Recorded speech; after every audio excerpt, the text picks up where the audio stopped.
আপনারা কেমন আছেন সবাই? আলহামদুলিল্লাহ আলা কুল্লি হাল ওয়া ফি কুল্লি মাকান। আপনাদের এলাকায় আসতে আমাদেরকে অনেক বেগ পেতে হলো আজকে আর কি। 3-4 ঘন্টা আমাদেরকে রাস্তাতেই বসে থাকতে হচ্ছে। তো আজকে একটা জিনিস ভাবছিলাম যে স্বাধীনতার কত বছর হয়েছে? 50 তো পার হয়ে গেছে না? তো এতদিনেও আমরা ট্রাফিক জ্যামের সমস্যা সলভ করতে পারলাম না। সুবহানাল্লাহ। আমরা শাবান মাসের শেষ সময়ের দিকে আছি, সামনে রমাদান আসছে, সবাই একটা প্রিপারেশন নেব ইনশাআল্লাহ। তো আপনারা দীর্ঘ সময় অপেক্ষা করেছেন, এই জন্য আপনাদের সবাইকে জাযাকুমুল্লাহ খায়রান। আল্লাহ পাক আপনাদের জানে মালে সময়ে শ্রমে বরকত দান করে দেন। প্রথমে আমি কয়েকটা পয়েন্ট আগে টাচ করতে চাই, যেটা আপনাদের এবং আমাদের সবার জন্যই আগামী 1 মাস খুব কাজে দেবে ইনশাআল্লাহ। প্রথম কথা হচ্ছে যে রমাদান মাস আসার আগেই একটা মানসিক প্রিপারেশন নিতে হবে। রমাদান মাস আসছে, এই মাসটা আমার গুনাহ মাফের একটা সুযোগ, আল্লাহর নৈকট্য পাওয়ার একটা মাধ্যম। এর চেয়ে শ্রেষ্ঠ কোনো মাস নাই।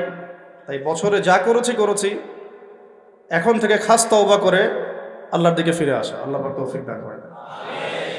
আমরা দোয়া করি আল্লাহ পাক আমাদের সবাইকে সুস্থতার সাথে রমাদান মাসের রোজাগুলো রাখার তৌফিক দান করেন। প্রথম একটা প্রিপারেশন যে আমি এই একটা মাস কিভাবে কাটাবো। আমার ঘুম, খাওয়া দাওয়া, পড়াশোনা, ইবাদত, জিকির আজগার, ব্যবসা, এগুলোর মধ্যে একটা সময়ের ব্যালেন্স করতে হবে। রমাদান মাস আসার আগেই সলফে সালেহিন তারা কি করতেন? তারা দুনিয়ার কাজগুলোকে কমিয়ে ফেলতেন। রমাদান মাস আসার আগেই চেষ্টা করা উচিত 1 মাসের দুনিয়াবি যে ব্যস্ততা, এটাকে কমায় ফেলা। এর জন্যে যদি সম্ভব হয় বড় বড় বাজারগুলো আগে করে ফেলা উচিত, যাতে 1 মাস আপনাকে দুনিয়াবি কাজের জন্য খুব বেশি ব্যস্ত হতে না হয়। রমাদান নষ্ট করে দেয় আমাদের দুনিয়াবি ব্যস্ততা, আর লাইলাতুল কদর নষ্ট করে দেয় মহিলারা। কিভাবে? শেষ দশকে বেশি বেশি ইবাদত করার কথা, শেষ দশকে আপনি দেখবেন মার্কেট ভর্তি মহিলা দিয়ে। তো এর জন্য আমরাও দায়ী, কারণ আমরা তাদের হাতে আমাদের উপার্জনগুলো তুলে দেই এবং শেষ দশকে তারা যা ইচ্ছা তাই করে মার্কেটে গিয়ে। তো এই জন্য রমাদান নিয়ে আমার যতগুলো চিন্তা বা লেকচার আছে, এর মধ্যে এটা একটা নতুন একটা বিষয় আমার মাথায় আসছে আলহামদুলিল্লাহ, যে রমাদান আসার আগেই দুনিয়াবি যত ব্যস্ততা এগুলো কমায় ফেলা উচিত। এমনকি ঈদের যে বাজারঘাট, আমরা যে সদাই পাতি বাজারঘাট করি ঈদের, এইটাও যদি সামর্থ্য থাকে তাহলে এখনই করে ফেলা উচিত, যাতে আমি রমজান মাসে ফারেক থাকি শুধু আল্লাহর ইবাদতের জন্য। আর রমাদান মাস যে ব্যক্তি পেয়েছে কিন্তু গোনা মাফ করাতে পারতেছে না, তার চেয়ে হতভাগা আর কেউ নয়। তো প্রথমে একটা প্রিপারেশন, মানসিক প্রিপারেশন, যে এই রমাদানে আমি সর্বোচ্চ সময়টা আল্লাহকে দিব। এই রমাদানে যেন আমার 1 ওয়াক্ত নামাজও না ছুটে যায়। এরপরে আমি চেষ্টা করব রমাদান মাসে জামাতে নামাজ পড়ার জন্য, যেটা আমরা অনেক সময় করি না বা করতে পারি না। আল্লাহ পাক আমাদেরকে করার তৌফিক দান করে। পাখি যেমন সন্ধ্যাবেলা বাসায় ফেরে, ঠিক এইভাবে রমাদান মাসে আমরা আল্লাহর কাছে ফিরবো ইনশাআল্লাহ। মানে সকালবেলা পাখি বের হয়, সারাদিন কাজকর্ম করে, সন্ধ্যাবেলায় কোথায় ফেরে, এই দৃশ্য আমরা সবাই দেখি। তো রমাদান মাস আসে, বছরে আমরা বিভিন্ন দিকে চলে গেছি। কেউ নামাজ আগে পড়তেন, এখন বেনামাজি হয়ে গেছে। কেউ রমজানে ভালো ছিলেন গত রমজানে, এখন আবার আস্তে আস্তে ইমানের হালত কমে গেছে, আমল কমে গেছে। রমাদান মাসটা আসে যাতে আমরা ওই পাখিদের মতো আবার আল্লাহর কাছে ফিরে আসি। তো এই 1 বছর আমরা এদিক ওদিকে চলে গেছি, তো রমাদান মাস এসেছে আল্লাহর কাছে ফিরে আসার সময়। আল্লাহ পাক আমাদেরকে রমাদান মাসটাকে সর্বোচ্চভাবে কাজে লাগানোর তৌফিক দান করে দেন। দ্বিতীয় কথা হচ্ছে, রমাদান মাসের উদ্দেশ্য হচ্ছে তাকওয়া অর্জন করা। আপনারা যদি সূরা বাকারা পড়েন, প্রথম আয়াতটাই লেখা আছে কুতিবা আলাইকুমুস সিয়াম কামা কুতিবা আলাল লাযিনা মিন ক্বাবলিকুম লাআল্লাকুম তাত্তাকুন। লাআল্লাকুম তাত্তাকুন মানে রমাদানের সওমটা তোমাদের উপর ফরজ করা হয়েছে, ঠিক পূর্ববর্তী উম্মতের উপরেও ফরজ করা হয়েছিল, তোমাদের উপর নতুন নয়। যাতে করে তোমরা তাকওয়া অর্জন করতে পারো বা তাকওয়া অবলম্বন করতে পারো। তো এটার ব্যাখ্যা এর আগের লেকচারগুলোতে আমি বলেছি, এমনিতে রোজা রেখে আমরা কিন্তু কিছু খাই না, পান করি না। চুপ করে খেতে পারি, খাই না। চুপ করে পানি পান করতে পারি, করি না। করি না কেন? কারণ আমি ফিল করি বা আমরা উপলব্ধি করি যে আল্লাহ পাক আমাকে দেখছেন। কেউ না দেখলেও আল্লাহ আমাকে, এই উপলব্ধিটাই হচ্ছে আপনার আল্লাহ কনসিয়াসনেস বা তাকওয়ার একটা মানদণ্ড। যেটা আমরা হালাল ছেড়ে দিচ্ছি, খাবার হালাল ছিল ছেড়ে দিলাম, পানীয় হালাল ছিল ছেড়ে দিলাম, স্ত্রী সহবাস হালাল ছিল ছেড়ে দিলাম, শুধু আল্লাহর সন্তুষ্টির জন্য, রেজামন্দির জন্য যে আল্লাহ পাক আমাকে দেখছেন, এটা করা যাবে না। কারণ আমি এখন সায়েম, রোজা আছে। এই যে চেতনাটা যদি আমাদের জীবনের অন্যান্য ক্ষেত্রগুলোতেও বাস্তবায়ন করা যায়, তাহলেই লাআল্লাকুম তাত্তাকুন এর হক আদায় হবে। ঠিক ওই চেতনা লাগবে আমার শিক্ষাক্ষেত্রে। এমন কোনো শিক্ষা আমি অর্জন করতে পারবো না যেটা আল্লাহর বিরোধী, রাসূলের বিরোধী। কোনো শরীফ থেকে শরীফা চলবে না এখানে। কথা বোঝা যাচ্ছে কি? লাআল্লাকুম তাত্তাকুনের একটু ব্যাখ্যা বুঝি। কেন খাই না কেন? আল্লাহ দেখছেন। কেন পানি পান করি না? এটা ফিল করি তো। কেন স্ত্রী সহবাস করলাম না? আল্লাহ না করেছেন, রোজা ভেঙে যাবে। 3টা হালাল ছিল না হারাম? হালালই ছেড়ে দিলাম। তাহলে ওই চেতনাটা আমার দরকার শিক্ষাক্ষেত্রে। যখন আমি জ্ঞান অর্জন করব, এমন কোনো জ্ঞান অর্জন করা যাবে না যেই জ্ঞান আমাকে আল্লাহ এবং তার রাসূল থেকে দূরে সরাই দিবে। প্রথম যে ওহীটা আসছে জ্ঞান কেন্দ্রিক, ইকরা বিসমি রাব্বিকাল্লাযী খালাক, আমরা শুধু এখান থেকে একটা মেসেজ নেই যে ইকরা মানে আল্লাহ পাক পড়তে বলেছেন। আসলে পুরো আয়াতটাকে বুঝেন। আল্লাহ পাক তার নবীকে বলছেন ইকরা বিসমি রাব্বিকাল্লাযী খালাক। ইকরা আপনি পড়ুন, বিসমি নামে, রব্বিকা আপনার রবের, আল্লাযী খালাক যিনি সৃষ্টি করেছেন। ইকরা বিসমি রাব্বিকাল্লাযী খালাক, পড়ুন আপনার সেই রবের নামে যিনি আপনাকে, আবার বলেন, পড়ুন আপনার সেই রবের নামে যিনি আপনাকে। তাহলে যেই জ্ঞান আমাদেরকে আল্লাহর দিকে নিয়ে যায়, স্রষ্টার দিকে নিয়ে যায়, সৃষ্টিকর্তার দিকে নিয়ে যায়, সেটাই হচ্ছে জ্ঞান। ওটাই হলো শিক্ষা। আর যে জ্ঞান আমাকে আল্লাহ থেকে দূরে সরায়, আমাকে এইটা শিখায় যে আমি বাইরে ছেলে ভিতরে মেয়ে লাগে, তাহলে এইগুলো জ্ঞান নয়, এগুলোকে বলা হয় জাহেলিয়াত। কি বলা হয়? যেই জ্ঞান আমাকে সুদ খেতে শেখায়, এটা জ্ঞান না। যেই জ্ঞান আমাকে ধর্ষণের সেঞ্চুরি করতে শেখায়, এটা জ্ঞান না। যেই জ্ঞান আমাকে বিশ্ববিদ্যালয়ে হকি স্টিক নিয়ে মারামারি করতে শেখায়, এটা জ্ঞান না। যেই জ্ঞান আমাকে তাগুতের বিধান দ্বারা দেশ চালানোর জ্ঞান শেখায়, এটা জ্ঞান না। এগুলোকে বলা হয় এক বাক্যে জাহেলিয়া। কি বলা হয়? এটাই ছিল আবু জেহেলের যুগের সুন্নত। আবু জেহেলের যুগে এগুলোই চলতো। আবু জেহেলের যুগ মানে হচ্ছে ওই আইয়ামে জাহেলিয়া। আপনারা গালি দেন অনেকেই, এটা বর্বর জাহেলি যুগ ছিল। কিন্তু কেন আমরা জাহেলি যুগ বলি? কারণ ওই যুগেও শিরকের ছড়াছড়ি ছিল, যেটা এই যুগে আছে। ওই যুগেও সুদভিত্তিক অর্থনীতি ছিল, যেটা এখনকার যুগের সুন্নত, ফরজ। সুন্নত তো না, ফরজ। এখনকার যুগের ফরজ সুদভিত্তিক অর্থনীতি, এখনকার অর্থনীতির ফরজ। যে কোনো অর্থনীতির দিকে যাবেন, দেখবেন সুদ ছাড়া এখানে গতি নাই। সুদ ছাড়া নড়ার জায়গা নাই। আপনি নড়তে চাইলে আমাকে ধরে ফেলবে আপনাকে। এটা সেই যুগ যে সুদ থেকে আপনি বাঁচতে যাবেন, আপনার গায়েও সুদের ছিটাফোটা গিয়ে লাগবে। আপনি যদি বাঁচতেও চান, আপনার গায়ে গিয়ে লাগবে এগুলো। ওই আইয়ামে জাহিলিয়াত মানে মাদক আর মাদক, ঠিক এই যুগের মতোই। আইয়ামে জাহিলিয়াত মানে মেয়েদের মানহানি, অবমাননা, জেনা, ব্যভিচার, পরকিয়া, ধর্ষণ, অশ্লীলতা, বেহায়াপনা, বেপরদামি। এই যুগের এগুলো এই যুগে নাই? আগের চেয়ে বেশি না কম? আইয়ামে জাহিলিয়াত মানে গোত্রীয় হানাহানি, দ্বন্দ্ব, মারামারি, কাটাকাটি। এখনকার নাই যুগে? তো মূল কথা হচ্ছে এই জাহেলিয়াত, যেগুলো যারা আমাদেরকে জাহেলিয়াত শিক্ষা দেয়, এটাকে আমরা জ্ঞানের সংজ্ঞায় সংজ্ঞায়িত করতে পারি না। তো ইকরা বিসমি রাব্বিকাল্লাযী খালাক এর অন্যতম একটা অর্থ এটাও যে জ্ঞান সেটাই যা আমাকে আমার রবের দিকে নিয়ে যাবে। সেটা জ্ঞান নয় যেটা আমাকে রব থেকে দূরে সরায় দেয়। তাহলে আমরা শিক্ষাক্ষেত্রে যখন থাকব, সেই জ্ঞান অর্জন করব যেই জ্ঞান আমাকে আল্লাহ এবং তার রাসূলের দিকে নিয়ে যাবে। যেই জ্ঞানটাই আমাকে আল্লাহ এবং তার রাসূল থেকে দূরে সরাবে, এটার নাম জ্ঞান না, এটার নাম কি? জাহেলিয়াত, মূর্খতা। এখন এখানে অনেক কথা, সব কথা মাহফিলে বলা যায় না, লম্বা করা যায় না। মূল কথাটা কি দেখেন, আমরা স্কুল পড়েছি, কলেজ পড়েছি, বিশ্ববিদ্যালয় পড়েছি, মাদ্রাসা পড়ছি। এখন আমরা তালেবে ইলম। এখন কথা হচ্ছে আমরা শরৎচন্দ্র, বঙ্কিমচন্দ্র সব পড়ে ফেলছি। ইংরেজি পড়ে শেষ করে ফেলছি, ফিজিক্স কেমিস্ট্রি বায়োলজি পড়ে শেষ করছি, ঠিক আছে, আমরা জিওপলিটিক্স অর্থনীতি সব পড়ে শেষ করছি।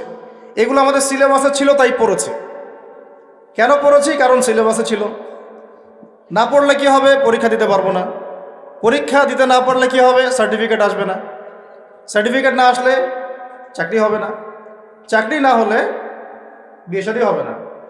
বিয়ে শাদী না হইলে জীবনটা বরবাদ। এই তো আমাদের ফিলোসফি তো এরকম, তাই না?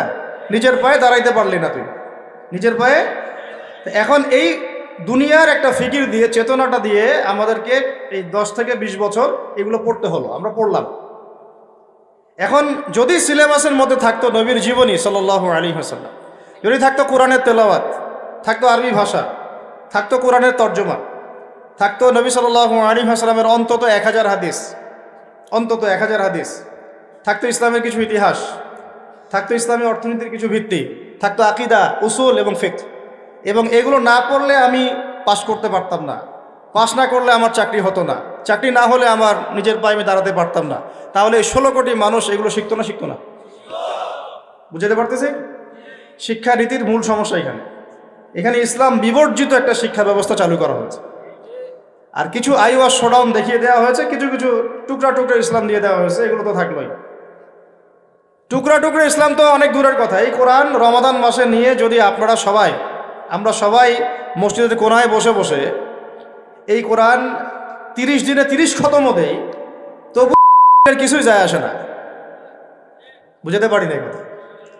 এই কোরআন নিয়ে যদি সবাই আমরা মসজিদের ভিতরে বসে থাকি, নামাজ পড়ি, তেলাওয়াত করি, তারাবি পড়ি, 30 দিনে 30 খতম দেই, ওই জালেমদের ওই কিচ্ছু যায় আসে না।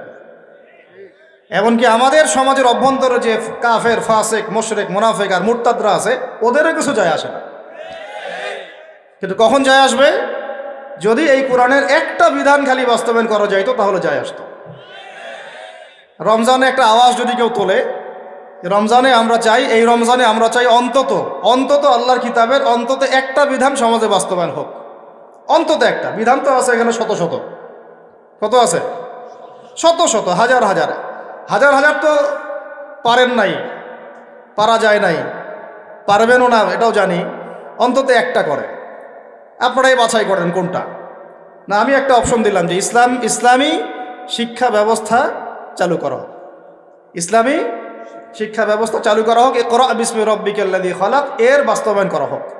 করা যায় না এটা? এই দাবি কেউ উঠাবে না। আমরা সেই স্তরের মুমিন নাই এখন আর। আমরা তিলাওয়াত করতে যাব, তরজমা পড়তে যাব, কিন্তু এগুলো বলতে যাব না। বলে নিজের কাঁধে বিপদ ডাকার কি দরকার? চেতনা এরকম আমাদের। কিন্তু আপনি সারা জীবন তেলাওয়াত করলেও কিছু যায় আসে না। ফাসেক, জালেম, মুশরিকদের কিচ্ছু যায় আসে না। যায় আসবে কখন? যখন চুরি করলে চোরের হাত কাটা হবে তখন। যায় আসবে কখন? যখন কেউ মোরতাদ হয়ে গেলে ইসলামী সরকার তাকে মৃত্যুদণ্ড দিবে, তখন যায় আসবে। জেনা করলে যখন 100 বেত্রাঘাত করা হবে, তখন যায় আসবে। যখন বিবাহিত ব্যক্তি ব্যভিচার করলে রজম করা হবে, তখন যায় আসবে। যখন কে পাথর নিক্ষেপ করে থেতলা করে হত্যা করা হবে, তখন যায় আসবে। আর বাদ, যখন তোমরা এদেরকে পাবা, এদেরকে বলতে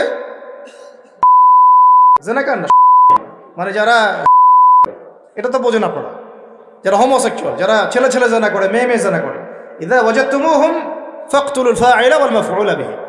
হে মুসলিম শাসকরা শোনো, তোমরা যখন এদেরকে পাবা, মুসলমানরা তোমরা যখন এদেরকে পাবা, তাহলে যে করেছে এবং যার সম্মতিতে করা হয়েছে দুটাকে হত্যা করবে। কে বলেছেন? এটা রাসূল সাল্লাল্লাহু আলাইহি ওয়াসাল্লামের কথা, আমাদের কথা না। তিনি অন্য একটা হাদিসে বলছেন, উরজুমুল আ'লা ওয়াল আসফালা মিনহুমা, দুইটার উপরে যে ছিল, নিচে যে ছিল, দুইটাকেই তোমরা রজম করে দিবে। তো এগুলো বাস্তবায়ন করলে তখন যায় আসবে। আপনি রমাদানে কোরআন পড়লেও আসলে আদতে গ্লোবাল প্রেক্ষাপটে, বৈশ্বিক প্রেক্ষাপটে জালেমদের, মুশরিকদের, মুনাফিকদের, কুফফারদের কিছু যায় আসে না। কিন্তু অ্যাটলিস্ট শুরুটা হোক কোরআন থেকে। এই বলে আবার পড়াও ছেড়ে দিব এমন তো না। শুরুটা হোক অন্তত কি থেকে? কোরআন থেকে। তাকওয়ার কথা বলতে গিয়ে অনেক ঢুকে যাচ্ছে ভিতরে, আমাকে একটা কনক্লুশনে আসতে হবে। রমাদান যে তাকওয়ার শিক্ষা আমাকে দিচ্ছে রোজা রাখা অবস্থায়, ওই তাকওয়ার শিক্ষাটা আমাকে শিক্ষা ক্ষেত্রেও রাখতে হবে।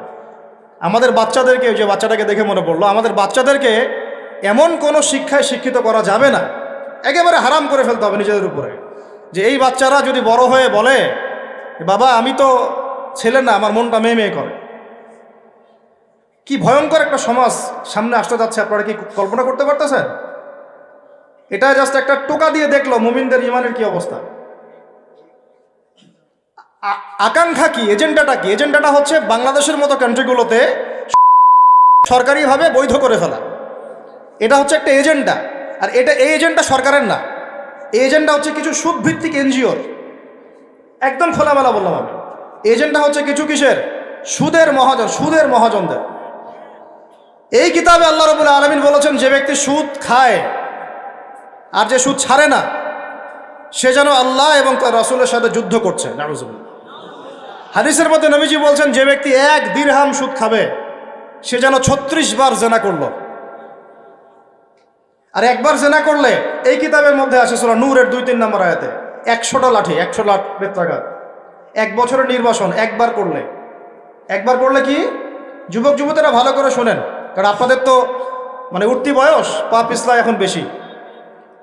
আল্লাহ রাব্বুল আলামিন এই কিতাবে বলেছেন সূরা নূরের মধ্যে, চোখ তো এমনি নিচু করো, তারপরেও যদি কেউ করে ফেলে নাউযুবিল্লাহ, 100 বেত্রাঘাত জনসমক্ষে এবং 1 বছরের জন্য এই এলাকা থেকে বের করে দেওয়া। একবার করলে, কয়বার ভাই?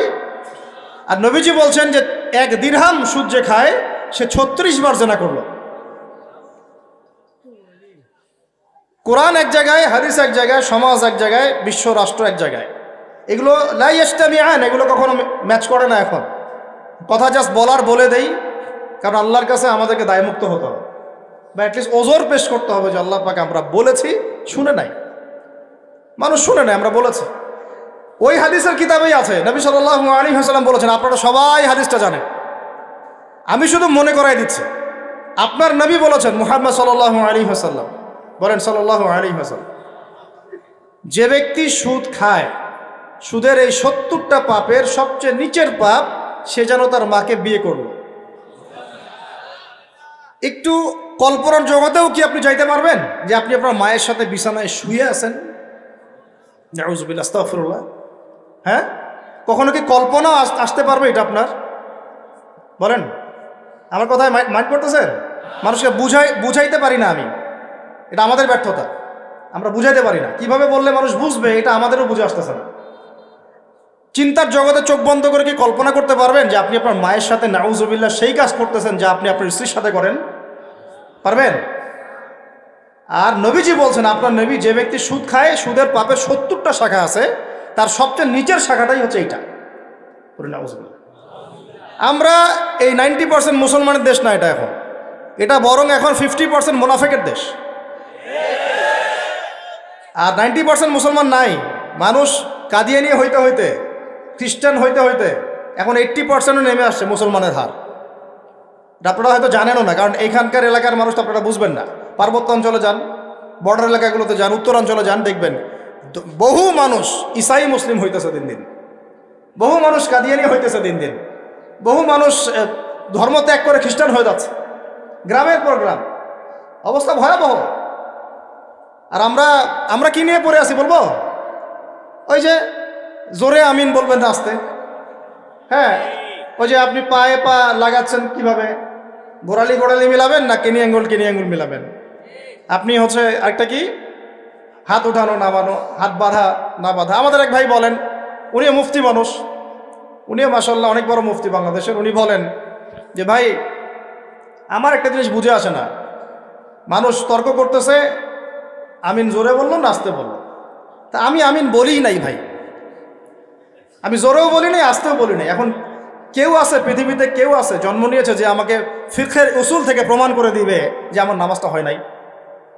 উস্তাদ বলেন আপনারা, ফিকহের উসুল থেকে কেউ প্রমাণ করে দিতে পারবে যে আমার নামাজটা হয় না? আমি কিন্তু আমিন বলিই নাই। আপনারা তর্ক করতেছেন কি নিয়ে? জোরে না আস্তে নিয়ে? আমি বলিই নাই ভাই আমিন। আমার নামাজ কি বাতিল হয়ে যাবে? চিন্তা করছেন যে বিশ্ব কোন জায়গায়, রাষ্ট্র কোন জায়গায়, সমাজ কোন জায়গায়, ফিতনা কত গভীরে, আর আমরা কি নিয়ে পড়ে আছি?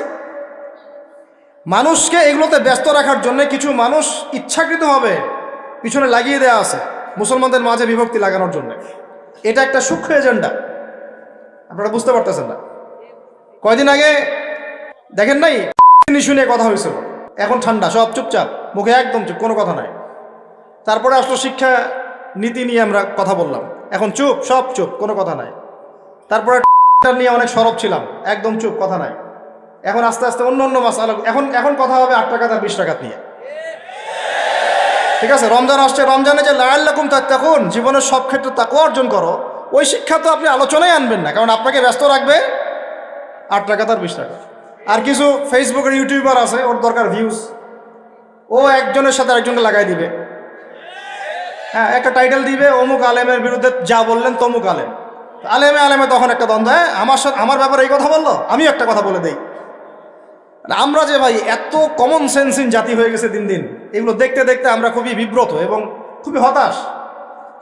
আল্লাহ রাব্বুল আলামিন আমাদেরকে বুঝদান করেন, গভীর বুঝদান করেন। আমি 10টা মুসলিম কান্ট্রি আছে পৃথিবীতে, বড় বড়, বা বেশি না, 10টার কথা বললাম।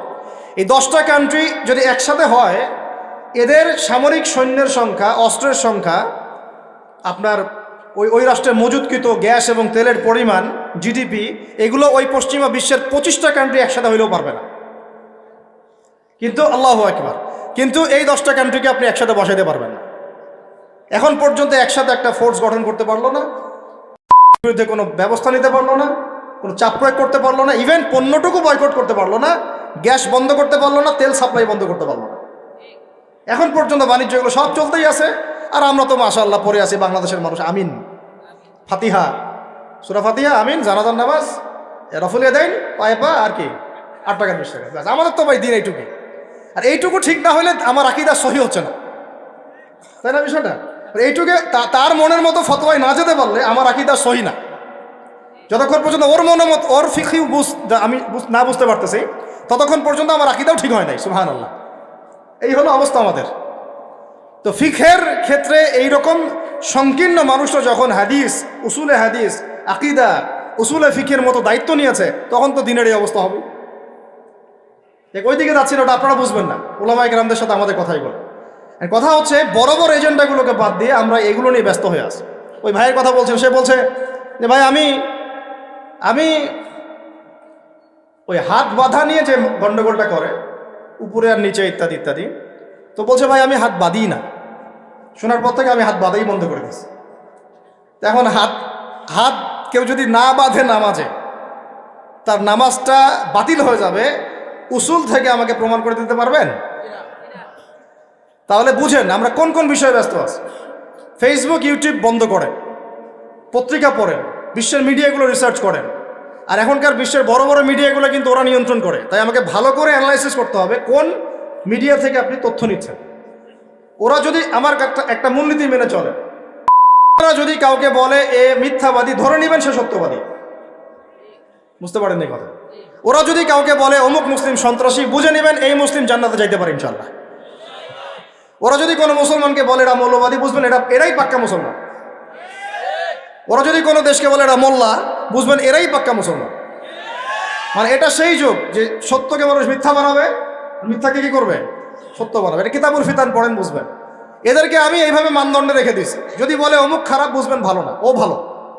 যদি বলে অমুক শান্তিতে নোবেল পাইছে, বুঝবেন এই বেটা বদের হাড্ডি। কথা বুঝতে পারছেন?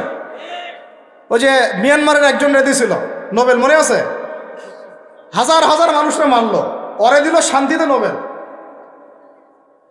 কি বুঝেন নাই? 1000টা মানুষকে মারার পরে ওকে দিল কিসে নোবেল? আরেকজনকে দিয়েছে অর্থনীতিতে নোবেল, সে বাংলাদেশের সুদ চালু করছিল। কি চালু করছিল? বাংলাদেশের গভর্নমেন্ট আবার এটা বুঝে ফেলছে, বুঝে ওকে আর স্পেস দেয় নাই, আলহামদুলিল্লাহ। এখন ও গিয়ে আমেরিকার যারা প্রভু ওর আছে তার পা ধরা শুরু করছে, আমাকে একটা স্পেস দাও। সে কয়েকদিন পর পলিটিক্যাল পার্টিও গঠন করবে, দেখে নিয়ে। এইরকম প্ল্যানেও আছে, যে এগুলো যারা ঊর্ধ্বতন কর্তৃপক্ষ তারা বুঝতেছেন, সবাই বুঝবেন না, সবাই না বুঝলেও চলবে। শিক্ষিত মানুষও যদি বোঝেন আলহামদুলিল্লাহ, যথেষ্ট চান। এখন মূল কথা আসি ভাই, অনেক ভিতরে চলে যাই, রাতও অনেক গভীর হচ্ছে।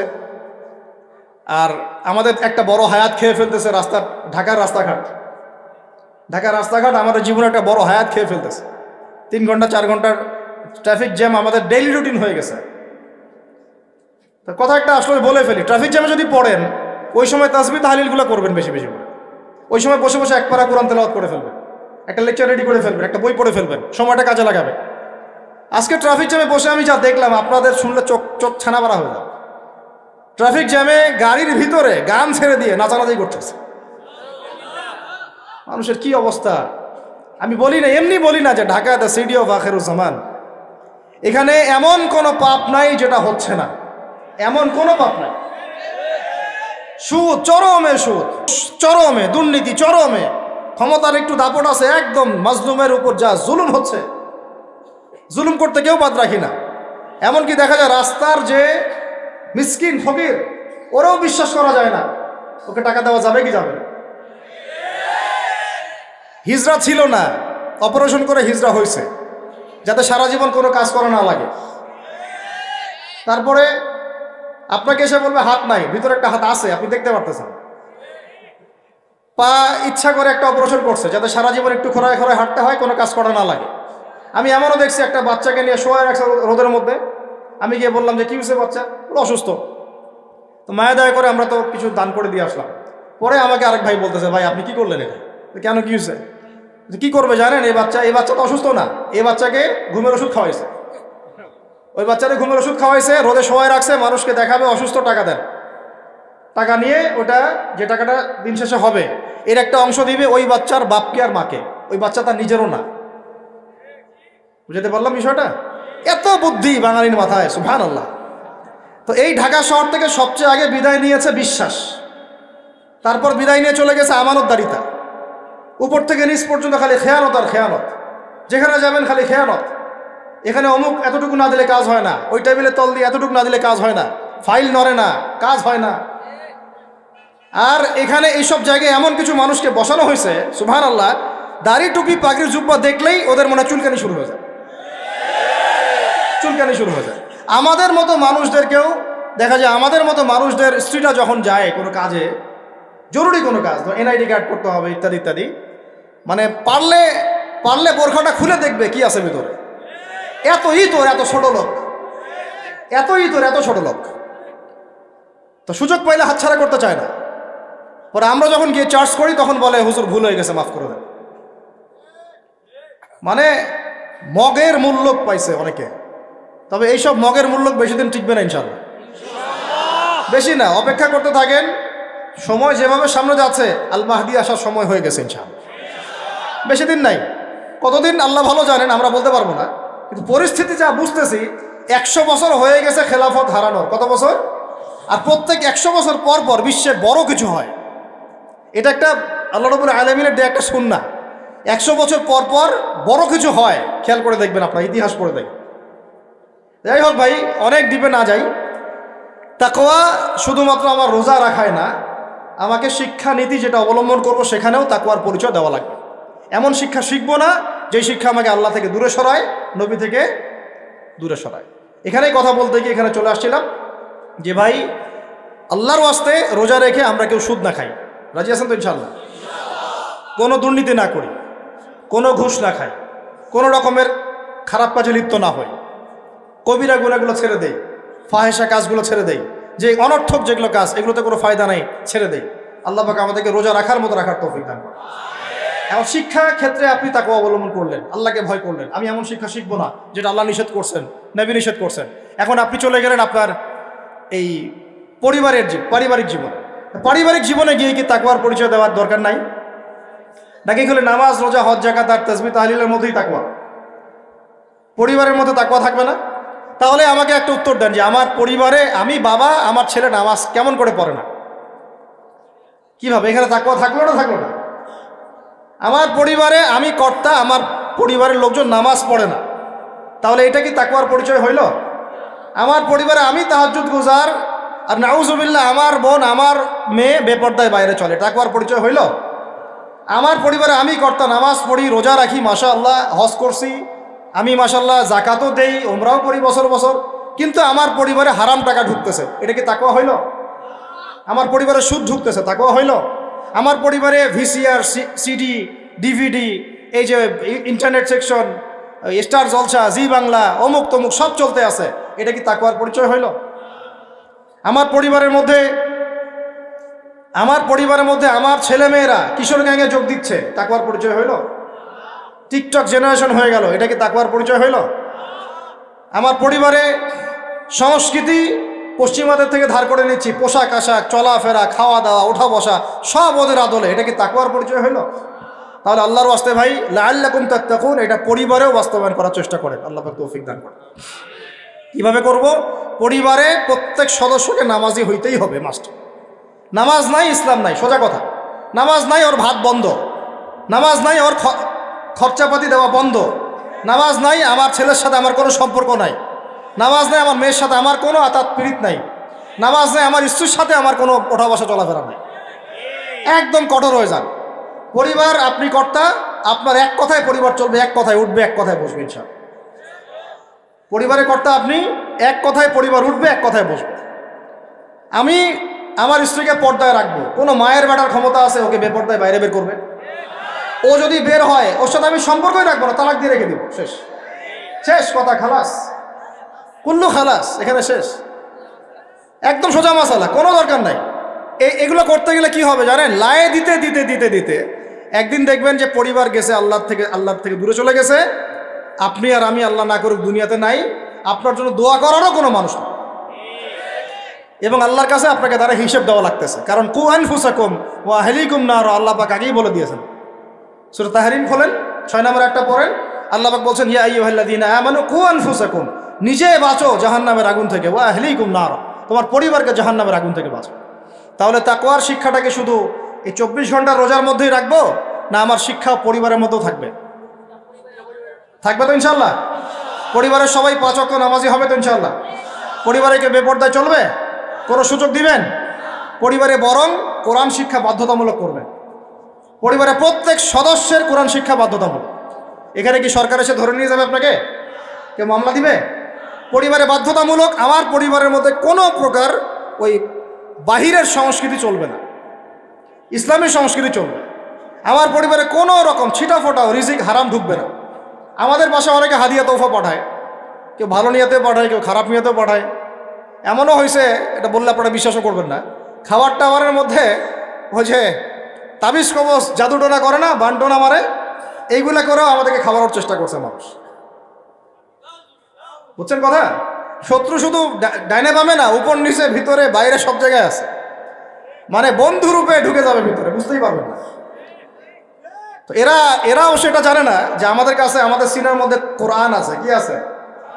সারা দুনিয়ার শয়তানও যদি একসাথে হয়, কোরআনুল কারীমের সূরা ফালাক তেলাওয়াত এর ওজনের সমপরিমাণ হবে না। এটা আপনি পড়বেন, কুল আউযু বিরাব্বিল ফালাক মিন শাররি মা খালাক ওয়া মিন শাররি গাসিকিন ইযা ওয়াকাব ওয়া মিন শাররি নাফফাথাতি ফিল উকদ ওয়া মিন শাররি হাসিদিন ইযা হাসাদ। দেখবেন সব কেটে গেছে, ইনশাআল্লাহ কিচ্ছু করতে পারবো।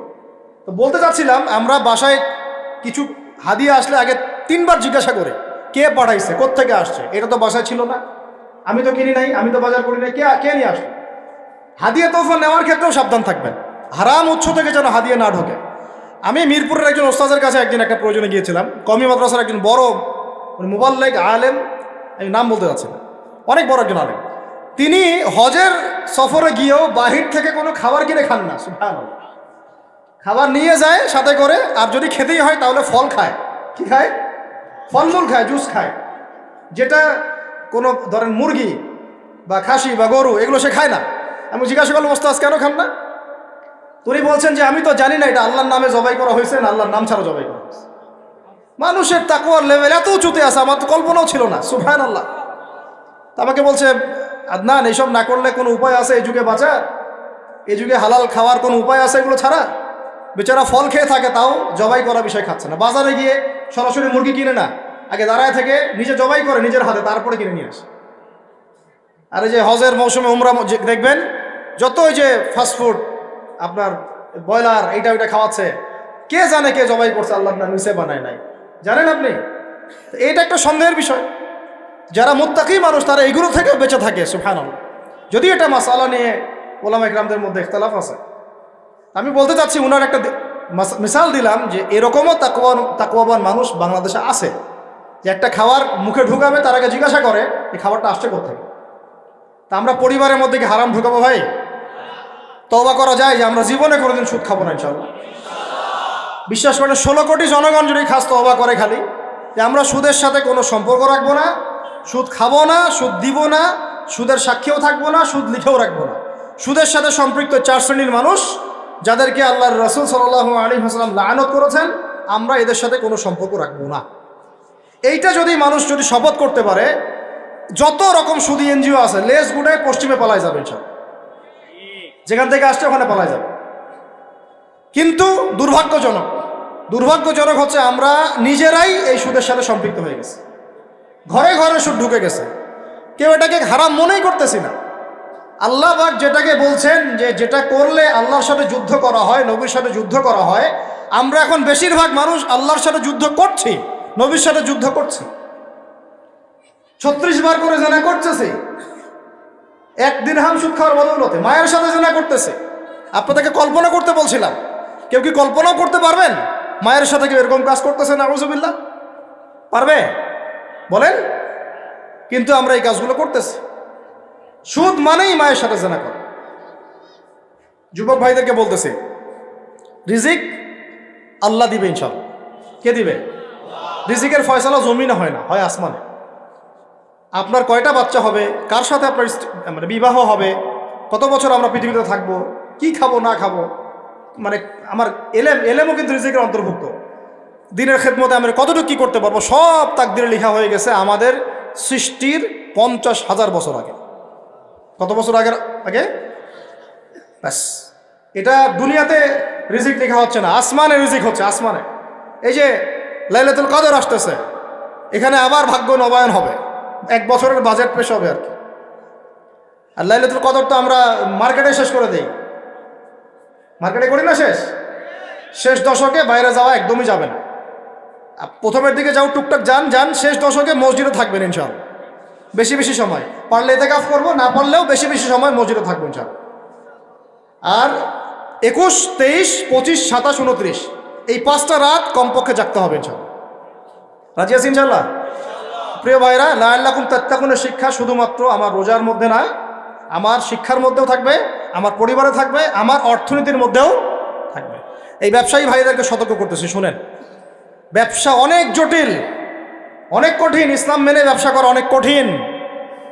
আমরা তো মনে করি যে চাকরি চাইতে দ্রুত মনে একটা ব্যবসা করতে পারলেই আমি সেফ থাকলাম। সৎ ব্যবসায়ী যেমন নবীদের সাথে সিদ্দিকদের সাথে হাসর করবে, সেটা ঠিক আছে। ব্যবসায় তাকওয়া, আমানত, ইনসাফ বজায় রাখাটা এত সহজ না। একটা পণ্য নিয়ে আসছেন, বাজারে বিক্রি করে দিলেন, বললেন যে মাছটা টাটকা, কিন্তু 3 দিনের বাসি ছিল, রিজিকটা আপনার হারাম হয়ে গেল। ফল কিনেছেন, ফরমালিন মারলেন, মায়েরা মানুষকে বিষ খাওয়াইলেন, রিজিকটা হারাম হয়ে গেল। আপনি ওজন করতেছেন, ইচ্ছা করে ফের দিলেন, ঠকালেন, রিজিকটা হারাম হয়ে গেল।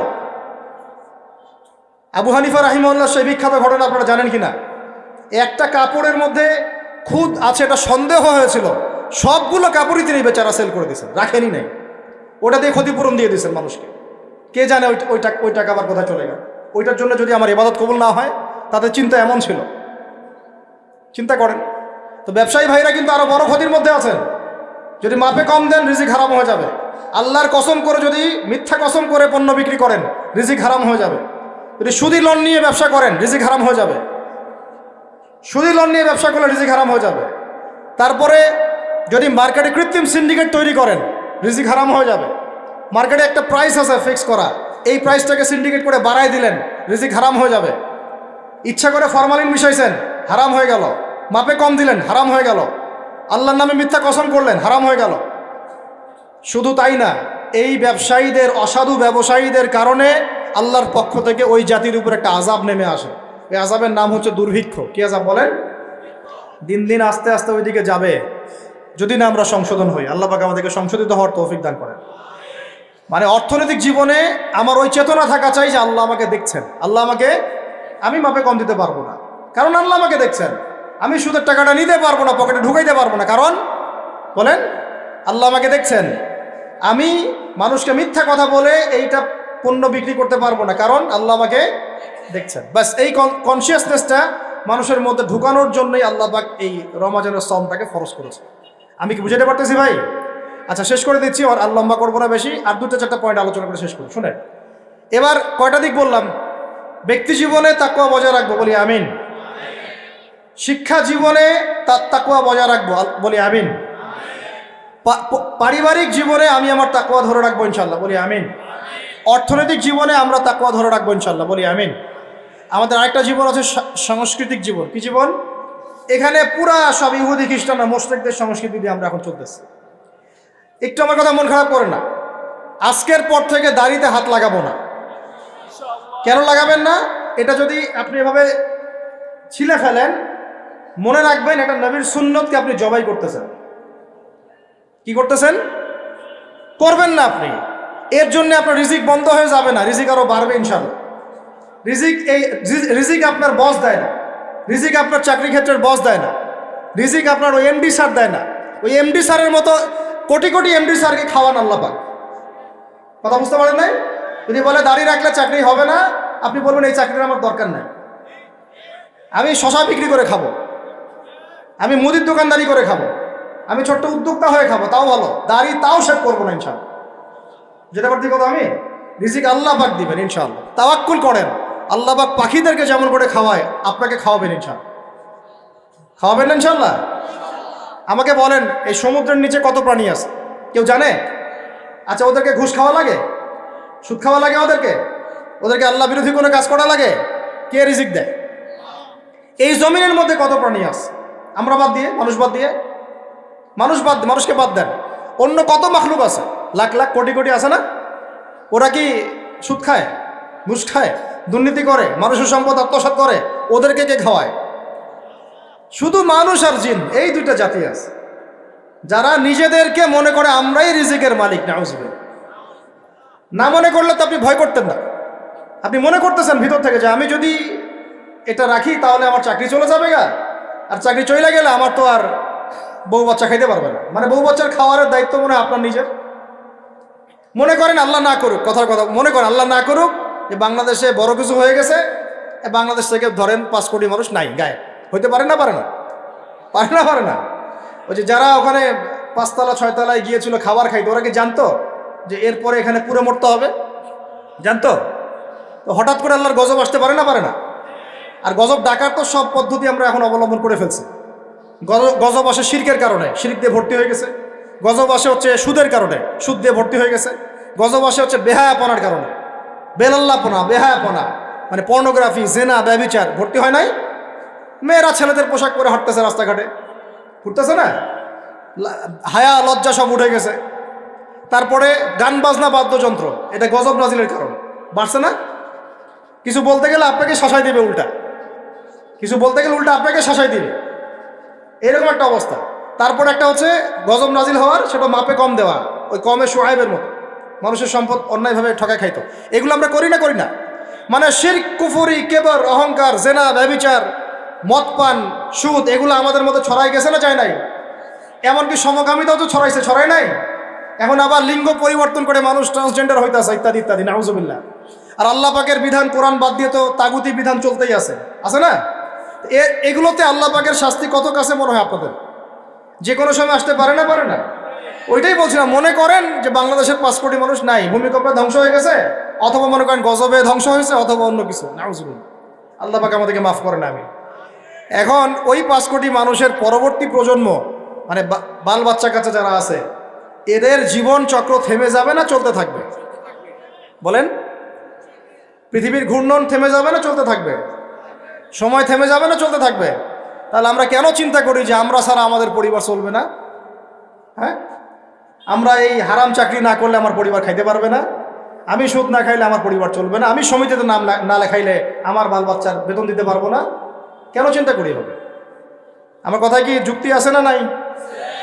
একটু হলেও তো আছে নাকি? আমরা যদি কেউ না থাকি আমাদের পরিবার চলবে না? চলবে। আমার আব্বা মারা গেছেন, আমার বয়স যখন 5.5 কি 6 বছর, আমার ঠিক মনেও নাই স্মৃতিতে, 5.5 কি 6 বছর, এরকম অনেকেই আছেন ছোটবেলায় বাবার। আমাদের নবী সাল্লাল্লাহু আলাইহি ওয়াসাল্লাম তো বাবা জন্মের আগেই ইন্তেকাল করে নাই? তো যখন আমার আব্বাদের জেনারেশন জীবিত ছিল, তখন তারা চিন্তা করতো আমাদের ছেলেরা কিভাবে খাবে, কি কি পড়বে, কোন বাসায় থাকবে, কি করবে, চিন্তা করতো না। এখন যে আমি ধরেন এটা কত বছর, 2024, 98, 26 বছর থেকে আমি এতিম অবস্থায় আছি। কত বছর? 26 বছর হয়ে গেছে। 26 বছর আমি চলি নাই, খাই নাই, কাপড় পরি নাই, পড়াশোনা করি নাই, আজকে আপনাদের সামনে বসে আছি না। কার এগুলো? কার দেওয়া?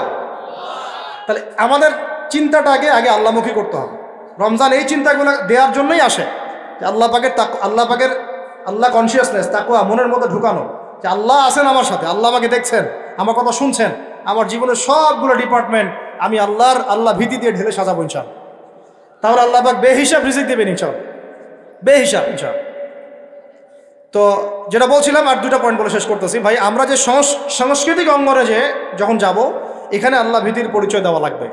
আমি এমন কোনো সংস্কৃতি ফলো করতে পারবো না যেটা আল্লাহর বিরুদ্ধে যায়, রাসূলের বিরুদ্ধে যায়। সবার আগে নিজের চেহারা ঠিক করেন, কাপড় ঠিক করেন, মাথায় টুপি নিয়ে আসেন, পাগড়ি নিয়ে আসেন, ঢিলাঢালা পোশাক পরেন। আমি বলতেছি না যে আপনার শার্ট প্যান্ট পরে নামাজ হবে না ইত্যাদি, এই মাসালা আমি দিতে যাচ্ছি না, এটা অন্য মাসালা, অন্য আলোচনা। কিন্তু আমরা আমাদের নবীর সুন্নত নিয়ে গর্বিত থাকবো। এটা আমার নবীর সুন্নত, আমার নবী মুহাম্মাদের সুন্নত সাল্লাল্লাহু আলাইহি ওয়াসাল্লাম, যার হাতে আমি হাউজে কাউসারের পানি খাইতে চাই, যাকে আমি স্বপ্নে একবার দেখতে চাই। দোয়া করি না আমরা এগুলা, যে রওজার সামনে গেলে আমাদের চোখ দিয়ে ধরধর করে পানি পড়তে থাকে। তিনি ওখানে জীবিত না, আমাদের সালামের উত্তর দেন না। সুবহানাল্লাহ। আমরা কি বলবো আসলে, প্রসঙ্গক্রমে কথা চলে আসে। যেই মানে জমিনে নবী সাল্লাল্লাহু আলাইহি ওয়াসাল্লাম শুয়ে আছেন, সাহাবায়ে আজমাইন শুয়ে আছেন, এখন ওইখানে দেখতেছি যে 70টা সিনেমা হল চালু হয়ে গেল। কি একটা অবস্থা! সুবহানাল্লাহ। আল্লাহর ভয় কোথায় কোথায় চলে গেছে। এবং বলিউড, হলিউড সব সিনেমা হচ্ছে, গান বাজনা হচ্ছে, মানুষ দেখতেছে, মদের বার ওপেন করা হচ্ছে, মানে পশ্চিমা আদলে ঢেলে সাজাতে যাচ্ছে সব কিছু। হ্যাঁ, আর এগুলোর বিরুদ্ধে দু চারটা লাইন বললে আমাদেরকে বলবে এদের আকীদা ঠিক নাই, হ্যাঁ, মানহাজ ঠিক নাই। হ্যাঁ, সুবহানাল্লাহ। তোমাদের মতো দালালি মানহাজের আমাদের দরকারও নাই। যেই মানহাজ তোমাকে সত্য কথা বলতে শিখায় না, ওইটা আবার কিসের মানহাজ? ইবনে তাইমিয়ার নাম ভাঙে খাচ্ছ তোমরা। আর ইবনে তাইমিয়া রাহিমাহুল্লাহ 5 বার জেল খাটছেন। কয়বার? 4-5 বার জেল খাটছেন। বেচারার তো জিন্দেগি জেলেই চলে গেছে। তার ছাত্র ইবনুল কাইয়্যিম, তার নাম ভাঙে খাও তোমরা। ইবনুল কাইয়্যিম রাহিমাহুল্লাহ, তার ওস্তাদের যে মহব্বত, তার মহব্বতে তিনি নিজেও জেলে ঢুকে গেছিলেন। সুবহানাল্লাহ। তা সহিহ আকীদা কি? যে আকীদা কোরআন এবং সুন্নাহর আলোকে আপনাকে সত্যি কথা বলতে শেখায়, এটা সহিহ আকীদা। আর যে আকীদা কোরআন এবং সুন্নাহর সত্য কথাগুলো আপনাকে বলতে বাধা দেয়, মুনাফিকদের পক্ষপাতিত্ব করতে শেখায়, ঘুরিয়ে ফিরিয়ে ইহুদিদের পক্ষে কথা বলতে শেখায়, ওইসব সহিহ আকীদা শেখারও আমাদের দরকার নেই। তো নবীকে মহব্বত করতে হবে। নবীকে মহব্বত করার সবচেয়ে বড় নিদর্শন হচ্ছে আমি তার সুন্নত মেনে চলি কিনা। তার মতো উঠি, তার মতো বসি, তার মতো ঘুমাই, তার মতো খাই। খাওয়া তো বাদ, আমাদের তো খাওয়ার টেবিলে আমরা হেরে গেছি। নবীজি বলেছেন 1 পেট খাও, আমরা খাই 7 পেট। কয় পেট?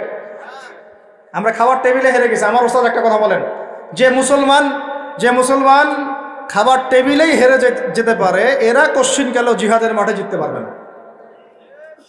যারা জিতেছে পিটাই বের করছে, ওরা দেখবেন খালি রুটি খায়, মোটা মোটা রুটি, তা 2-3টা করে। তাবলীগের সময়তে দেখেন নাই আপনারা, 2টা করে রুটি খায়, সারাদিনে 2-3টা রুটির বেশি কিছু খায় না। ওদের ফিগার ফিটনেস আমাদের চেয়ে এত বেশি ভালো, আমার মতো 10টা ছেলেকে একাই সময় দিতে পারবে, এত ভালো। সপ্তাহে 1 দিন খালি রাইস খায়, তাও শুক্রবারে। এটা দেখছি আমরা তাবলীগে। তো তাদের দ্বারা ইসলামের যে খেদমত হয়েছে, আমাদের দ্বারা হয়েছে? খাওয়ার টেবিলে আমরা হেরে গেছি। খাবার ঠিক করেন। রমজান মাসে বেশি বেশি খাবেন না, গপ গপ করে খাবেন না। সাহারিতে পরিমিত খাবেন, কিন্তু পুষ্টিকর খাবার খাবেন। ইফতারে আবার 7 পেট খেয়ে তারাবির নামাজে ঘুমায় যায় না। লিমিটেড খাবেন, কিন্তু পুষ্টিকর খাবার খাবেন। আর এখনকার খাবারের যে মান, এগুলো যত কম খাওয়া যায় ততই ভালো। আমার খুব মন চায় যে সব দেশি পণ্যের একটা বিজনেস শুরু করি। আমি নিয়ত করছি, আল্লাহ পাক তৌফিক দান করে দেয়। মানে আমরা চাচ্ছি ব্যবসা করতে, এবং অনেক তরুণ উদ্যোক্তা আছে আমাদের ভাইরা, তাদের থেকে আমরা একটা সমন্বয় চাচ্ছি। আর সব দেশি পণ্যগুলো যদি একটা সুন্দরভাবে পাওয়া যায় এক জায়গায়, আমাদের জন্য খুব ভালো হয়। ফ্রেশ খাবার খেতে পারেন। এখন কোথায় ফ্রেশ খাবার পাবেন? চালে ভেজাল, মাছে ভেজাল, গোশত খাচ্ছেন আপনি, গরুর গোশত, ওইখানেও ভেজাল। খাইলে ক্যান্সার হবে, একটা ডাব কিনতে যাচ্ছেন ঢাকা শহরে, ডাব, ওই ডাবের পানি সে আগেই বের করে রেখে দিছে। কি অবস্থা চিন্তা করছেন? প্রতারণা দিয়ে ভরে গেছে পুরা, উপর থেকে নিচ পর্যন্ত খালি প্রতারণা প্রতারণা। এত ইনোভেটিভ বুদ্ধি মানুষের মাথায়। বিশ্বাস হারাই গেছে শহর থেকে, প্রতারণা হারাই গেছে, প্রতারণা উঠে মানে আমানত উঠে গেছে, প্রতারণা নিয়ে ভর্তি হয়ে গেছে। স্তরে স্তরে আমরা এইভাবে একে অপরকে ঠকাচ্ছি। কে কাকে ঠকাবো এটাকে আমি ক্রেডিট মনে করি। আর পরিচয় হয়ে গেছে আমাদের এরকম, ভাই কি নাম, কি করেন? আমার নাম অমুক, ওই যে দেখতেছেন 10তলা বিল্ডিংটা ওইটা আমার, এটাই পরিচয়। কি নাম আপনার, কি করেন, পেশা কি? ওই যে অমুক জায়গায় একটা সোসাইটি আছে, ওই সোসাইটিতে একটা ফ্ল্যাট আছে আমার, এটা পরিচয়, এটাই পরিচয়। আর আপনাদেরকে ওই হাদিসটা শোনাই দিই, লোভ সামলাতে পারতেছে না। নবী সাল্লাল্লাহু আলাইহি ওয়াসাল্লাম বলেছেন, একটা হাদিসে আল্লাহ নবীকে জিবরাইল আলাইহিস সালাম এসে 4টা প্রশ্ন করেছেন, 4টা উত্তর দিয়েছেন। শেষেরটাতে তিনি বলেছেন কিয়ামত কবে হবে আমি জানি না। মাল মাসউলু আনহা বিআলামা মিনাস সাইল। প্রথমে ছিল ইসলাম কাকে বলে, ঈমান কাকে বলে, ইহসান কাকে বলে। তারপরে প্রশ্ন করেছেন কিয়ামত কবে হবে, তিনি বলেছেন আমি জানি না। মাল মাসউলু আনহা বিআলামা মিনাস সাইল। প্রশ্নকারী উত্তরদাতা চেয়ে বেশি জানে না, বা আমাদের দুজনের কেউই জানে না এক্স্যাক্টলি কোন ডেটে কিয়ামত হবে।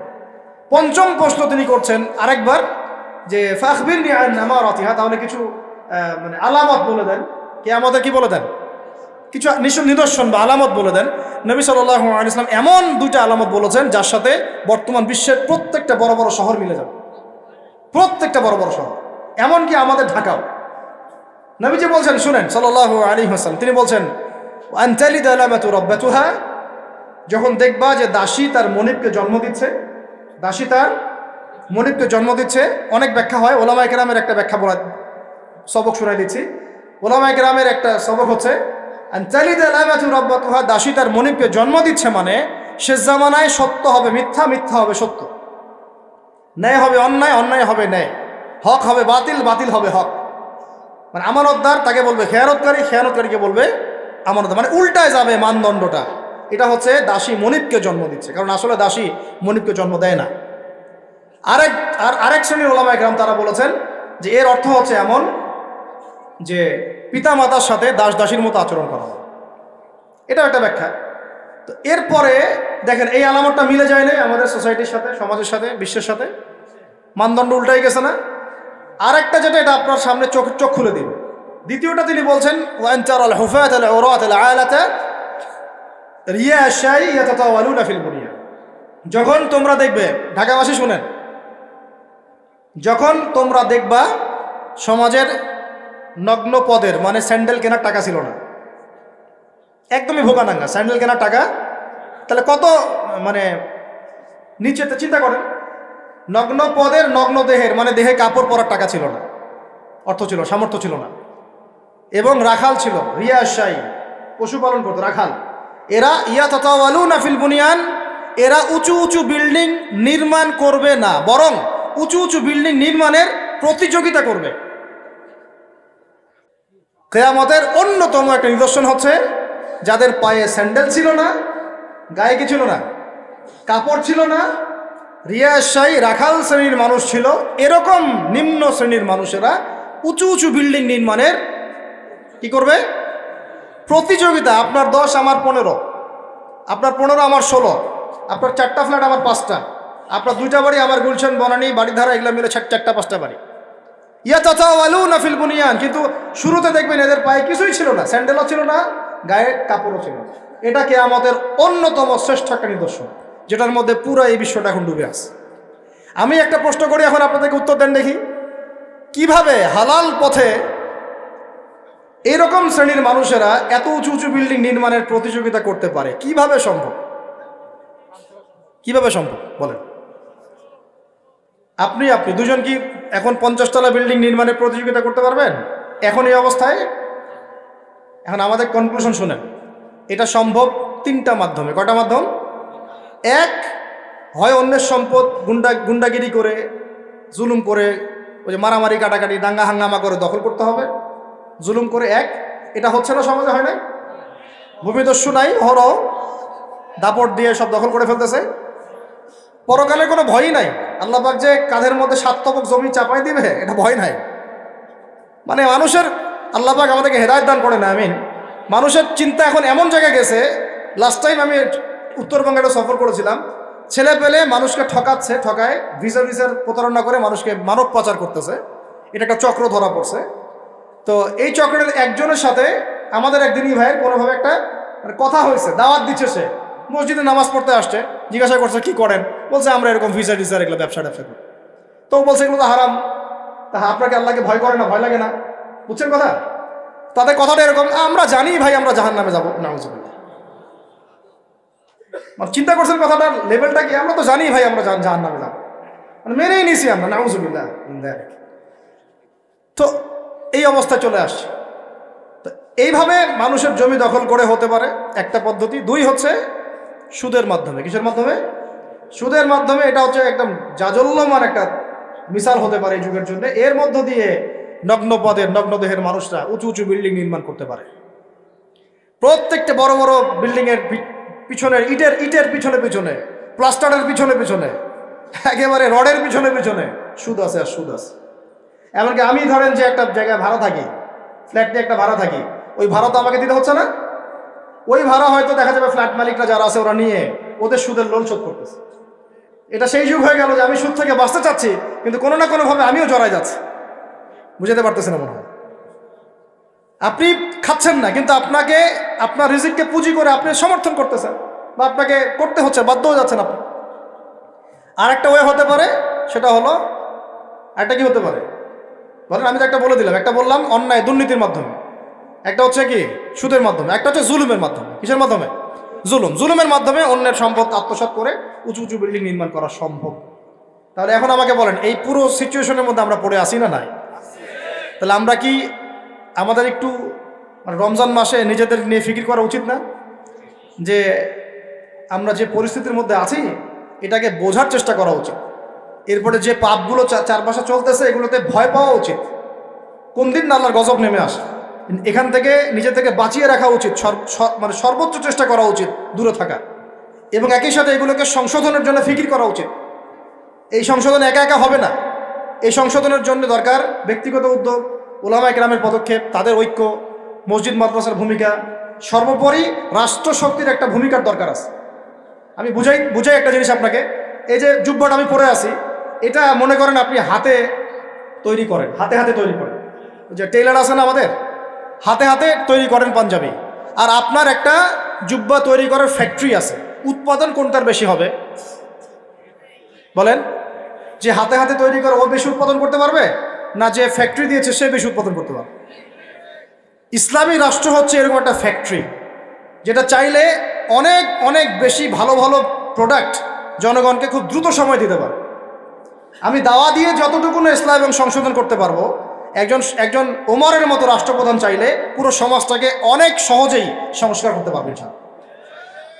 এই জিনিসটার ঘাটতি আছে না নাই? আমরা দোয়া করি আল্লাহ পাক আমাদের প্রত্যেক এলাকার মেম্বার, চেয়ারম্যান, এমপি, মন্ত্রী যারা যারা আছে সবাইকে ইসলামের সহি বুঝ দান করেন, তাদের সবাইকে ইসলামের জন্য কাজ করার তৌফিক দান। তারা যদি সৎ উদ্যোগ নিতে পারে সমাজের এই সমস্যাগুলো কেটে যাবে। আর আমরা বয়ান করে, দাওয়াত দিয়ে, মাহফিল করে কতটুকুই বা আমরা কাজ করতে পারবো? কতটুকু করতে পারবো? বেশি করতে পারবেন না। আল্লাহ পাক আমাদের সবাইকে এই রমাজানে পরিশুদ্ধি অর্জন করার তৌফিক দান করেন। আর একটা খালি ডিপার্টমেন্ট বলে শেষ করব, আমরা আমাদের ব্যক্তি জীবন তাকওয়ার মানদণ্ডে ঢেলে সাজাবো ইনশাআল্লাহ, আমাদের ইবাদত বন্দেগী ঢেলে সাজাবো ইনশাআল্লাহ, আমাদের অর্থনীতি, পরিবার ঢেলে সাজাবো, সংস্কৃতি ঢেলে সাজাবো। আর সংস্কৃতির মধ্যে আমরা নবীর সুন্নতের বাইরে যাবো না ইনশাআল্লাহ। পশ্চিমাদের, ইহুদিদের, মুশরিকদের কোনো সুন্নতের উপর আমল করবো না ইনশাআল্লাহ।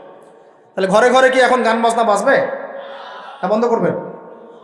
তারপরে ঘরে ঘরে কি স্টার জলসা, জি বাংলা আরও বাড়বে? আমাদের মা বোনদেরকে বুঝাবেন, মাঝে মাঝে কঠোর হবেন। পুরুষ যদি হয়ে থাকেন একটা ধমক লাগাই দেবেন যে দ্বিতীয়বার যেন কথা বলতে না হয়। পুরুষের মতো পুরুষ হয়ে বাঁচেন। বিশ্বাস করেন, এখন কোনো কোনো ক্ষেত্রে ছেলেদের আচরণ দেখলে মনে হয় যে তারা মেয়ে হয়ে গেছে, আর মেয়েদের আচরণ দেখলে মনে হয় ওরাই ছেলে মনে হয়। ওদের কথার ভয়েস, গলার ভয়েস, চলার ধরন, দাপট সব ছেলেদের মতো। আর ছেলেরা কি করে জানেন? ফেসবুকে বসে মেয়েদের মতো চুলাচুলি করে, কামড়াকামড়ি করে, কমেন্টে বসে বসে।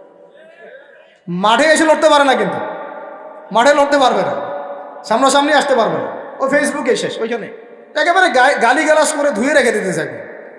ওই কথাটাই সামনাসামনি বলার মতো বুকের পাঠা নাই। কিন্তু কথা বুঝতে পারছেন?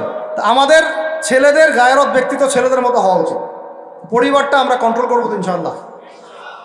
আমার মেয়ে আমরা বেঁচে থাকতে আমাদের মেয়েরা বেপর্দা বাইরে যাবে না, আমরা বেঁচে থাকতে আমাদের স্ত্রীরা বাইরে বেপর্দা যাবে না, পারা যাবে না ইনশাল্লাহ।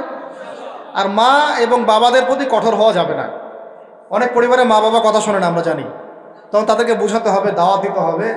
তাদেরকে তো আপনি শাসন করতে পারবেন, শাসন করতে পারবেন না, বুঝাবেন। সবশেষ কথা হচ্ছে, এই রমাদান আমাদেরকে শিক্ষা দিবে যাতে আমরা ওই তাকওয়া আমাদের রাজনৈতিক জীবনেও বাস্তবায়ন করি, কারণ এটা আপনার জীবনের একটা গুরুত্বপূর্ণ অংশ। আল্লাহ পাক আপনাকে তৌফিক দিয়েছেন, ক্ষমতা দিয়েছেন, আপনি পলিটিক্স করছেন। এখানে কি আল্লাহ ভীতির কোনো জায়গাই নাই? হ্যাঁ, এখানে আল্লাহকে ভয় করার দরকার নাই নাকি এখানে আমি মানুষকে ভয় করব? কোনটা?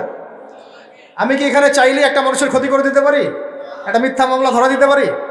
আমি চাইলে একটা মাজলুমের প্রতি, দুর্বলের প্রতি জুলুম করতে পারি? নাকি আল্লাহ পাক আমাকে যে দায়িত্ব দিয়েছেন এইটাকে আল্লাহর পথে কাজে লাগাবো? কোনটা করবো? এটাই হচ্ছে পলিটিক্যাল লাইফ। আপনারা অনেকে বলেন ইসলাম এক জিনিস, পলিটিক্স আরেক জিনিস, অথচ সূরা বাকারার শুরুর দিকে আপনি পাবেন ওয়াইজ ক্বালা রাব্বুকা লিল মালায়েকা ইন্নী জাইলুন ফিল আরদি খলিফা।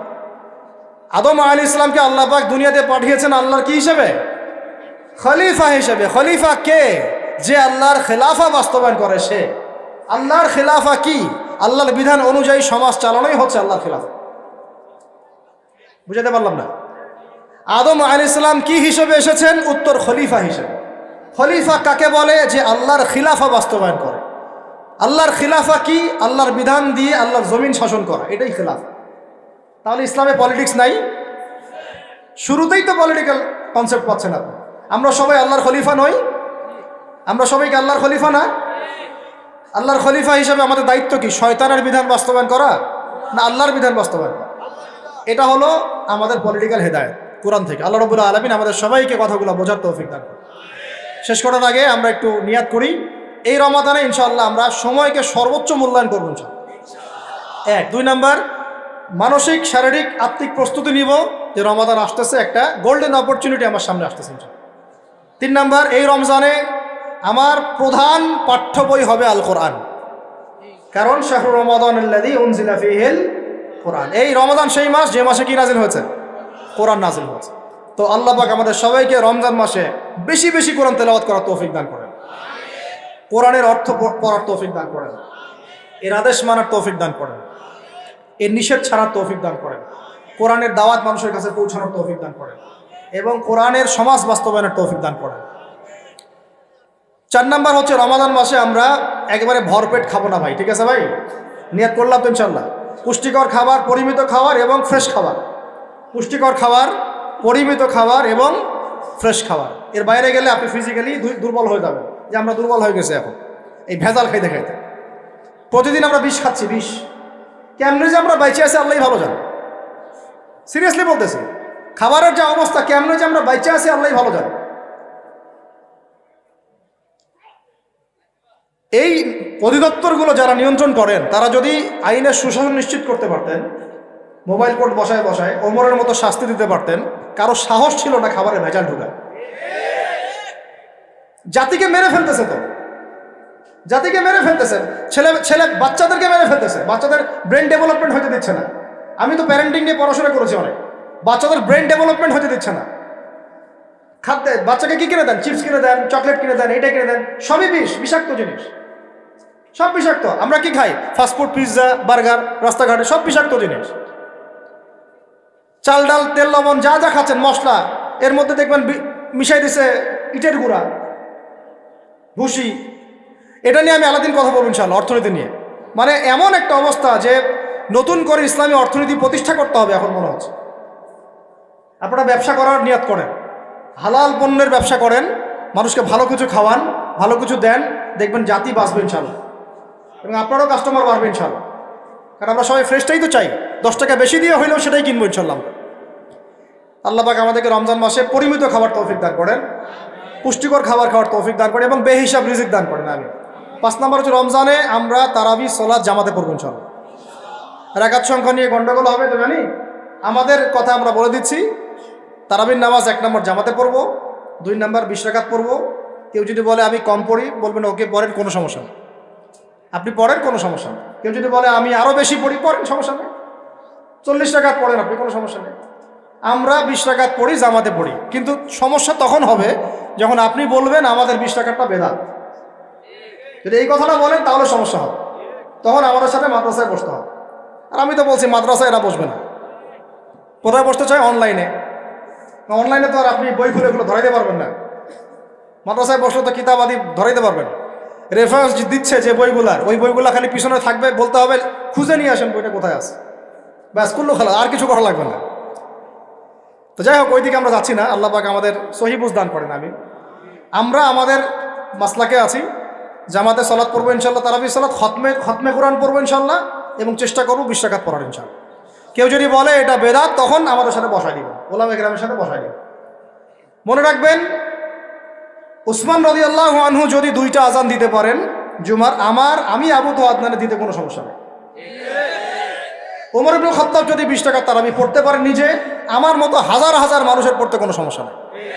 কারণ আমরা সাহাবীদের চেয়ে বেশি দিন বুঝি না। মা আনা আলাইহি ওয়া আসহাবি আল-ইয়াউম আলাইকুম বিসুন্নতি ওয়া সুন্নতি খুলাফায়ে রাশিদিন মাহদিয়িন মিন বা'দি। এই হাদিসগুলো শোনাই দিবেন। আল্লাহর রাসূলের সুন্নাহও যেমন আমরা ফলো করব, সাহাবীদের সুন্নাতও ফলো করতে হবে। কথা বোঝা যাচ্ছে কি? সাহাবীরা হচ্ছে মানদণ্ড আমাদেরকে, নবীকে পাওয়ার মানদণ্ড কারা? সাহাবীরা। সোজা কথা, এটা নিয়ে তো বাহাসের কিছু নাই। সাহাবীদেরকে বাদ দিয়ে আপনি নবীকে মানতে পারবেন কিভাবে? বলেন কথা। আব্দুল্লাহ বিন ওমর, আব্দুল্লাহ বিন মাসউদ রাদিয়াল্লাহু আনহুম আজমাইন, আবু বকর, ওমর, ওসমান, আলী রাদিয়াল্লাহু আনহুম আজমাইন, তাদের চেয়ে কি আমরা ইসলাম বেশি বুঝবো? কখনো এটা সম্ভব? তাদের মধ্য দিয়ে আমরা নবী সাল্লাল্লাহু আলাইহি ওয়াসাল্লামকে অনুসরণ করব, ব্যাস, সিম্পল। এটা হলো খায়রুল কুরুন। আল্লাহ পাক আমাদেরকে কথাগুলা দিলের কান দিয়ে বোঝার তৌফিক দান করেন। 6 নম্বর কথা হচ্ছে, ভাই, রমজান মাসে বেশি বেশি মানুষকে ইফতার করাবেন। রাজি আছেন তো ইনশাআল্লাহ? 7 নম্বর, রমজান মাসে সমস্ত ফরজিয়াত আদায় করব, স্পেশালি নামাজের সাথে যাকাত।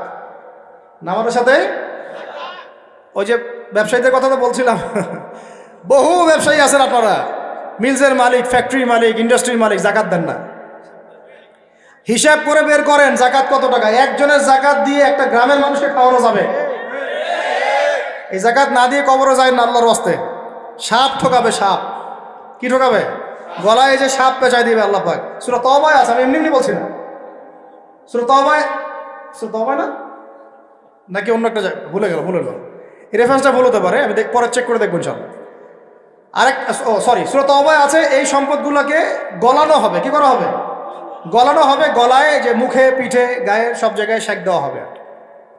আর সম্ভবত হাদিসে আছে যে হাদিসে আছে গলার মধ্যে সাপের আকার ধারণ করবে, কপালে ছোবল মারবে। নাউযুবিল্লাহ। হ্যাঁ, সূরা তাওবায় না, এটা সূরা তাওবায়, ঠিক আছে। এই যে স্মার্টফোন ব্যবহার করার, এগুলো কুফর। রেফারেন্স জীবনে ভুল হইতো না আমাদের। এই যে স্মার্টফোন, হোয়াটসঅ্যাপ, টেলিগ্রাম, এসব চেক করতে করতে অবস্থা আছে। তালেবে ইলম যারা এবং ওলামায়ে কেরাম, তাদের উচিত, মানে আমাদের নিজেদেরকেও নসিহত করতেছি আমরা আর কি, যতটা পারেন ডিভাইস থেকে দূরে থাকতে হবে। নাহলে কোরআন ভুলে যাচ্ছি, হাদিস ভুলে যাচ্ছি, এটাও একটা এজেন্ডা হতে পারে। আল্লাহ পাক আমাদেরকে বোঝার তৌফিক দান করেন। কটা বলছি? 7টা নাকি? আর 3টা বলি। 3টা কাজ করবেন রমজান মাসে। সেটা হচ্ছে, রমাদান মাসে যদি সম্ভব হয়, আল্লাহ পাক যদি সুযোগ দেন, যদি সম্ভব হয়, বাইতুল্লাহ জিয়ারত করে আসতে পারেন। আল্লাহ পাক তৌফিক দান করেন। মানে এখানে এই রমজান মাসে উমরা করার একটা ব্যাপক ফজিলত আছে। আল্লাহ রাব্বুল আলামিন আমাদের সবাইকে জিয়ারতের তৌফিক দান করেন, এবং যারা এখনো সামর্থ্যবান হন নাই, সামর্থ্য আল্লাহ পাক দান করেন। যারা নিয়াত করেছেন, আল্লাহ পাক তাদেরকে হজ্জে মাবরুর করার তৌফিক দান করেন। আল্লাহ রাব্বুল আলামিন তার ঘরে আমাদের সবাইকে হজ করার তৌফিক দান করেন, এবং হজ করার মতো করার তৌফিক দান। 9 নম্বর হচ্ছে, রমজান মাসে আমরা ফরজের পাশাপাশি নফল, সুন্নত, মোস্তাহাব আমলে গুরুত্ব দিব ইনশাআল্লাহ।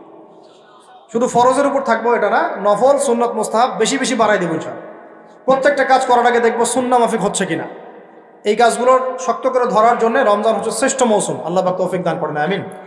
আর শেষ কথা হচ্ছে, রমাদান মাসে রোজা রেখে আমরা যেমন হালাল ছেড়ে দিয়েছি, সারা বছর আল্লাহ পাকের সমস্ত হারাম থেকেও দূরে থাকবো ইনশাআল্লাহ। এটাই রমজানের মূল শিক্ষা। মূল শিক্ষাটা কি জানেন? রমজান মাসে রোজা রেখে যে আমরা হালাল ছেড়ে দিয়েছি, এটা যেন সারা বছর অব্যাহত থাকে, সারা বছর যেন আমরা হারামে লিপ্ত না। রোজা রেখে হালাল ছেড়ে দিয়েছি না, খাওয়া পান করা, স্ত্রী সহবাস ছেড়ে দিয়েছি না, রোজা রেখে হালালও ছেড়ে দিলাম। সেই রোজাদার কি হারামে যেতে পারে? বলেন, সেই রোজা থেকে রোজা রেখে তাহলে মেয়ের সাথে কথা বলতে পারে, সুদ খাইতে পারে, ঘুষ খাইতে পারে, জেনা করতে পারে?